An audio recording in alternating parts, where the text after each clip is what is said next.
ઓમ શ્રી ગણેશાય નમઃ. જય શ્રી કૃષ્ણ મિત્રો. આજે વિનાયક ચતુર્થી છે. શ્રી ગણેશ ભગવાનની વિઘ્નહર્તા દેવની ચોથ છે, વૈશાખ મહિનાની. તો મિત્રો આજે ગણપતિ સ્ત્રોત પાઠ આપણે સાંભળીશું. પૂરા મનથી ધ્યાનથી સાંભળજો મિત્રો. દરેક માણસે આ પાઠ કરવો જોઈએ જેથી સુખ શાંતિ મળે છે. ઓમ ગંગ ગંગ ગણપતે નમઃ. શ્રી ગણપતિ સ્ત્રોત પાઠ. દરેક માણસે પોતાના જીવનમાં સુખ શાંતિ મેળવવા માટે ગણપતિજીની ઉપાસના ખાસ કરવી જોઈએ. કોઈ પણ કાર્ય ગણેશની પૂર્ણ કૃપા સિવાય પૂર્ણ થતું નથી. અનાથના બંધુ સિંદૂર વડે સુશોભિત બંને ગણસ્થળવાળા કોઈનાથી વિનાશ ન કરી શકાય એવા ઉગ્ર વિઘ્નોના નાશ કરવાવાળા પ્રચંડ દંડને ધારણ કરનારા અને ઇન્દ્ર વગેરે દેવતાઓના સમૂહને પણ વંદ નમસ્કાર કરવા યોગ્ય એવા ગણના ગણપતિનું હું પ્રાતઃકાળે સ્મરણ કરું છું. માણસ વિદ્યા આરંભે, વિવાહમાં, ગૃહ પ્રવેશ, સભા પ્રવેશ, કોઈ પણ મોટા માણસને મળવા જવામાં, યાત્રામાં, સંગ્રામમાં, લડાઈમાં અને ગમે તેવા સંકટના સમયમાં ગણપતિના નીચેના 12 નામનું પાઠ કરે તો સર્વ વિઘ્નો દૂર થઈ પોતાનું કાર્ય પૂર્ણ કરે. સુમુખ, એકદંત, કપિલ, ગજકર્ણક, લંબોદર, વિકટ, વિઘ્નનાશક, વિનાયક, ધૂમ્રકેતુ, ગણાધ્યક્ષ, ભાલચંદ્ર અને ગજાનંદ આ 12 નામનું સ્મરણ કરવું. હસ્તીના મોઢાવાળા દેવ ગણપતિનો જય જયકાર છે. સૂર્યદેવ થતાં જ જેમ અંધકારનો નાશ થાય છે તેમ ગણપતિના ચરણનું સ્મરણ માણસથી વિઘ્નનો સમૂહનો નાશ થાય છે.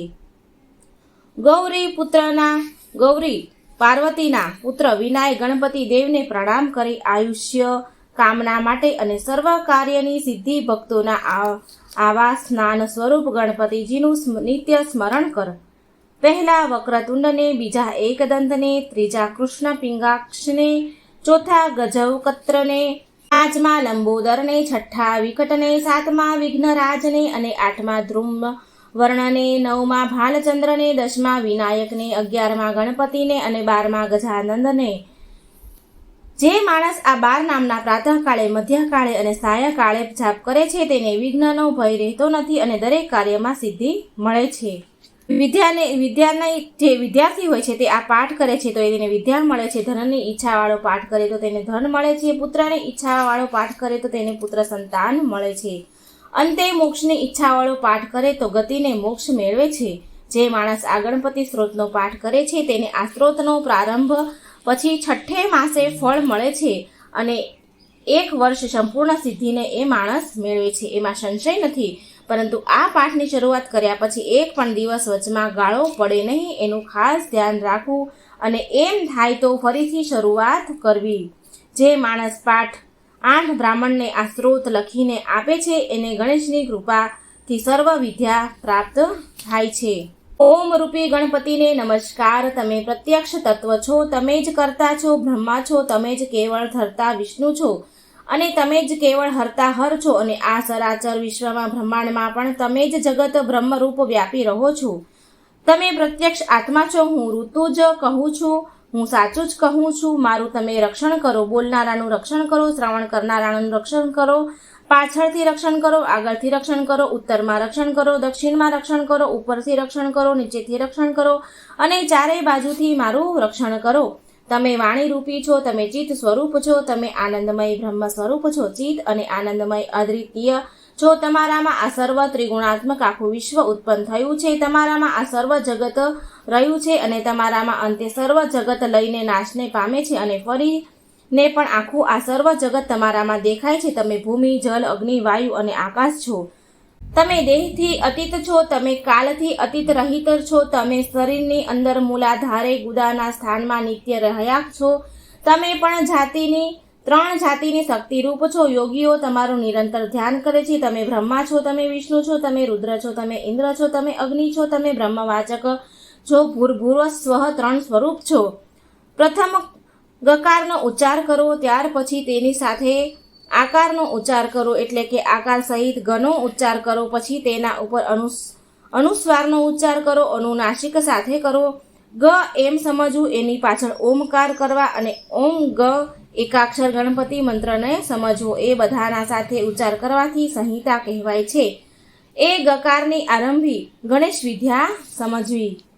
આ મંત્રના ગણક ઋષિ છે. નિચૃંદ ગાયત્રી છંદ છે. ગણપતિ દેવતા છે. ઓમ ગંગ ગણપતિએ નમઃ આ મંત્ર છે. ધ્યાનમ એક દંતવાળા ગણપતિને અમો જાણીએ છીએ. વક્રતુંડથી ઉપાસના કરીએ છીએ, માટે એવા દંતી ગણેશજી અમારા પર પ્રસન્ન થાઓ. જે ગણપતિને એક દાંત છે, 4 હાથ છે, વળી 5 અંકુશ છે.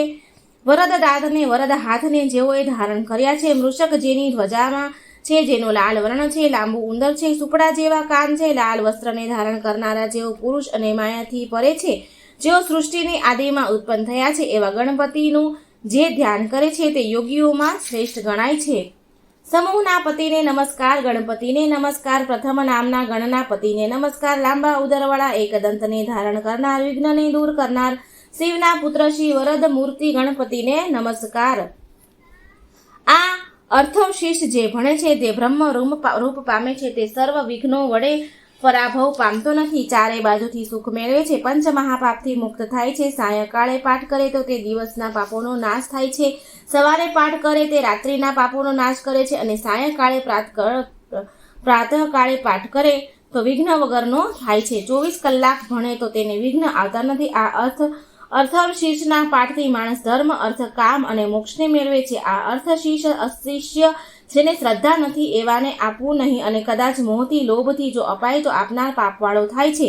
જે કામનાઓ મેળવવાની હોય તે કામનાઓના સહસ્ત્ર આવર્તન કરવાથી પ્રાપ્ત થાય છે.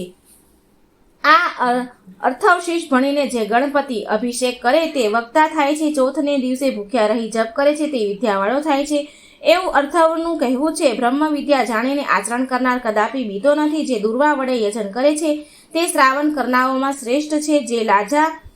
જે લાજા ભાતની ઘણીથી યજન કરે છે તે યશવાળો અને બુદ્ધિશાળી થાય છે. જે સહસ મોદકથી યજન પૂજા કરે છે તે મનોવાંછિત સર્વ કામનાઓને પ્રાપ્ત કરનાર છે. અને જે ઘીવાળા સમીધો વડે અગ્નિમાં હોમ કરે છે તે સર્વ કાંઈ મેળવે છે.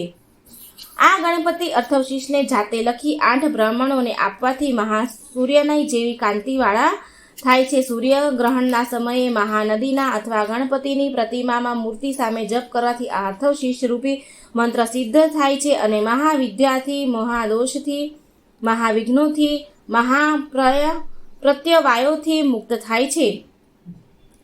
તે દરેક પ્રકારના જ્ઞાનને મેળવે છે. આ ઉપનિષદ છે. તો મિત્રો આ હતું ગણપતિ અર્થવશિષ્ટનો પાઠ. તો મિત્રો આજે ગણેશ ચોથના દિવસે આપણે પાઠ જરૂર કરીશું. મિત્રો જો સારો લાગે વિડીયો તો લાઈક કરજો, શેર કરજો અને આ ચેનલને સબસ્ક્રાઈબ જરૂર કરજો. કમેન્ટ બોક્સમાં શ્રી ગણેશનું નામ જરૂર લખજો. જય શ્રી કૃષ્ણ. રાધે રાધે. થેન્ક